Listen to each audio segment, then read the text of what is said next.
Figure it out!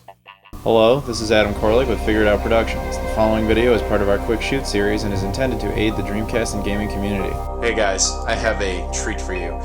You might have seen my Sega Dreamcast 13th birthday video that I just did recently, and in that video I mentioned a new game that you had never seen before called Geist Force. Well, here it is. I'm going to unbox it for you. And I know you're thinking, but you showed it in that other video.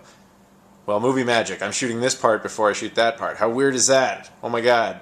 Well, anyway, so I'm going to open this up, and you're going to see this the first time.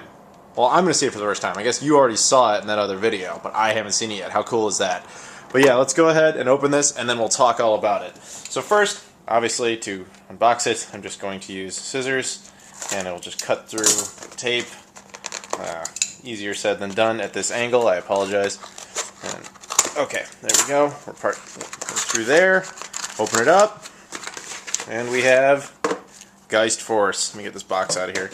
I actually have 3 copies because I want to preserve this game because it's amazing that this game has actually come out into the light. But let me just put 2 aside, and I guess this will be my copy to open. So we'll go ahead and we'll cut through the wrapping there. Very nice. I'm very excited about this game. Okay. Wow, even the wrapping is like abnormally high quality. Okay, so here we are. We have Geist Force. Look at that. That's the disc. Nice high quality disc. It's pressed in a CD-ROM. So basically, the story with this game is this was a game that was supposed to come out into the Sega Dreamcast in Japan. This was supposed to be the first game ever released for the Sega Dreamcast. Started in 1997, intended for release in 1998. But Sega ultimately canceled the game. In fact, it was so early on that Sega actually designed this for hardware that was different than what the regular Dreamcast ended up being. So why do I have this now? Well, okay, so these guys at the a video game forum called the Assembler Forums, they got a hold of an original disc of it, like a GD-ROM. And if you don't know what GD-ROM is, watch some of my Dreamcast development hardware videos. They're basically like special discs just to burn Dreamcast games that Sega would use back in the late 90s, early aughts. One of them still contained all the files for this game, and they were able to buy it through site donations, myself being a person who donated, and whoever donated and made this project become real would ultimately receive a copy. So that's why I have a copy, and I purchased a couple of others. So the game was never finished. You have to understand that. It is a beta release, and there's never going to be finished because that's not possible. But so they got this disc, and they spent almost 2 years making this release happen. It was sent off to a few people who were able to get it to run on regular Dreamcast hardware, because like I said, it was not actually designed for what we know as the Dreamcast now.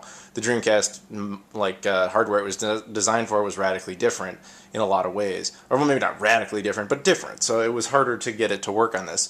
But yeah, now we have this really nice release, the really clean disc. It is not a GD-ROM. Like I said, it is a CD-ROM, but I mean, that's to be expected. There's a back insert, although this plastic piece is not a transparent one, but I'm going to replace that with a transparent one because it'll look so much nicer. And we have a nice little manual, well, not a manual, but we have this nice little paper insert here, high quality, very nice. And it comes with an obi, which is one of these side label things. And I'll show it to you. It's designed in like the Japanese game style, to look like those. And here's like an authentic Japanese game. This is Ikaruga, and the obis are very similar, as you can see. It'll fit in very nicely. The discs look very similar in that regard.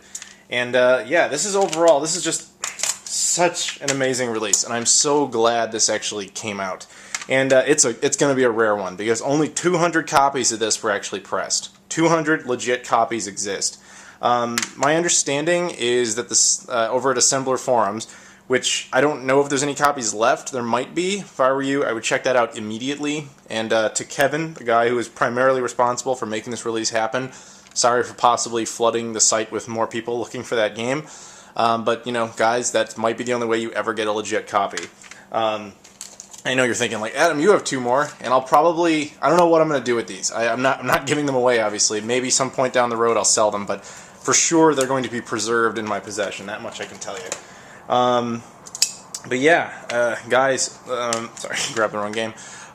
Geist Force. Now, I can't wait to try this out, and, you know, even if you can't get your hands on a legit copy, don't worry. The guys over at Assembler Forums intend to release an ISO of this onto the internet in like a month that you can download and burn, and that way you can at least play the game. But if you want a legit copy, you're going to have to check out his forum, or possibly buy a copy from someone who decided they don't want to keep theirs, or they have extras such as myself, and that way you can get a legit copy. But enough of that. Remember that this game is region free, so no matter where you are, no matter what version of the Dreamcast you have, this game will work. Okay, this is the debug menu that the hackers had to put on so you could pick every level. Don't forget, I mean, the game was never finished. I'm recording this using a VGA to HDMI adapter that I've made a video of, recording an upscaled 720p, and I'm just going to go ahead and play the first level. And yeah, this is really fun. So I have no idea what they're saying because I don't speak Japanese. And I should warn you when it comes to this game that this game really like stresses the crap out of the laser, which sucks, but again, this game was not designed with the final hardware in mind, so, you know, whatever.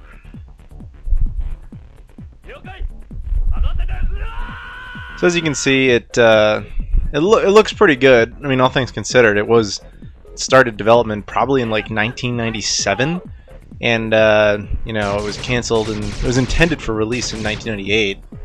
And, so it looks pretty good, all things considered. Yeah, as you can see, alright, so it plays a lot like Star Fox 64, but not quite as complete. I mean, that would be for obvious reasons. So, yeah, here I am just, like, shooting at stuff. And, yeah, a lot of fun. There seems to be more power-ups and stuff, and I played around with this game for a bit, and I was able to get some of them to work sometimes, but not all the time, and I think I would just have to keep playing it for a while. And that's, right there, I just did the turbo boost type of thing. And here I'm trying to, like, kill off these, whatever the hell those things are. They look like, kind of like shitty AT-ATs from Star Wars. Well, Empire Strikes Back. Unfortunately, right here, there's a lot of slowdown. This is not an error of the video. This actually happens in the game. And again, you know, the game is not finished. I mean, what do you want? But yeah, it's still really pretty cool. This is, I mean, you know, people complain that, oh, all the homebrew and independent games, they're all 2D. I want a 3D one. This is, realistically, guys, this is like the last 3D type of, you know, Dreamcast game we're ever going to get, unless another, you know, unfinished game surfaces. It's very ironic that the last Dreamcast game, you know, in 3D was actually intended to be the first game. I think there's something kind of cool about that.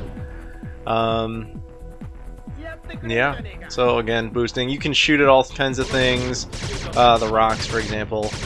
Alright, how would I describe the gameplay? Sluggish. I mean, look at that. I didn't do that. You know, that just kind of happened. It just threw me into the wall like that. Actually, sometimes it crashes right there, which is really weird. And this time it actually made it to this, like, boss fight, which is awesome. I was kind of surprised, actually. And I didn't really know what to do, so as you can see, I'm just kind of shooting at it. I don't even know if I'm causing any damage or not. This is, you know, the game is not as intuitively obvious as, say, Star Fox 64, because that doesn't happen in Star Fox 64. You don't randomly get shoved into the ground. Again, that's just an error due to the fact that the game isn't finished. At least I think that's what that is. But, yeah, that's too bad. Oh, by the way, you're probably noticing this thing on the lower left of the screen. It looks like a little window. That's always there. I guarantee that has something to do with what the hackers had to do to make this game run. and unfortunately they couldn't completely hide it, I guess. I don't know, but that's there, and that's always going to be there. That doesn't seem to be, you can't get rid of that. But, you know, whatever, small price to pay. So here I am in this, I guess, area to fight this thing. I had never been here before, and I don't really know what the hell I'm doing. So I'm just kind of, like, you know, spinning around and trying to shoot at it. I'm like, terrible at this game. I would really need to play it a lot more than I have. So here I go. I'm just kind of attacking it, because I don't really know what else to do. I look at all, there's a lot of things on my radar, but I mean, I know I have like allies out here, again, like Star Fox 64, but they don't really talk to me, and I don't know which ones they are. Maybe they would have come up with some sort of icon system like they did for Star Fox 64. I don't know. And I just kind of, I don't really know what else to do at this point. I think that's one of the enemies, so I start shooting at it, but I'm also, the controlling is kind of hard, but again, I'm going to chalk that up to the fact that it's incomplete. Now, I just fired like a bomb there, and you saw it hit the guy, but didn't matter. He ends up, you know, killing me. And I thought that this was an appropriate way to end this sequence because I sucked. So there we have it. That's Geist Force. Very glad this was able to come out. As I said before, I went ahead and replaced that back piece with a transparent piece of plastic so that you can see the nice artwork. You know, what can I say, guys? I'm very happy this was able to make it out. And a huge shout out to Kevin over at the Assembler Forums for really being the guy who, you know, made this come out. Because without him, it's pretty likely it would have just sat on a GDR forever and never would have seen the light of day.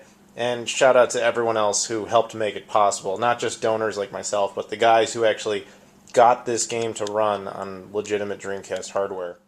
This is going to be a very rare piece of Dreamcast memorabilia. I mean, there's 200 of them in the world. That's it. That's all that there's ever going to be. Never is there going to be a second printing. So I'm very happy to have this. And the game looks great. You know, it plays a lot like Star Fox 64, which makes sense because of the time it was made. And it's VGA compatible, of course, which is wonderful.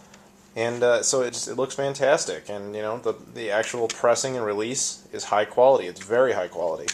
And as long as you have an extra transparent piece, you can really bring out the full power of this. So, you know, again, you know, huge shout out to Kevin over at the Assembler Forums and every single person who helped make this release possible. Thanks for watching this video. Please subscribe if you so desire. However, we'd really appreciate it if you'd check out our other videos that are of a higher production caliber. Thank you.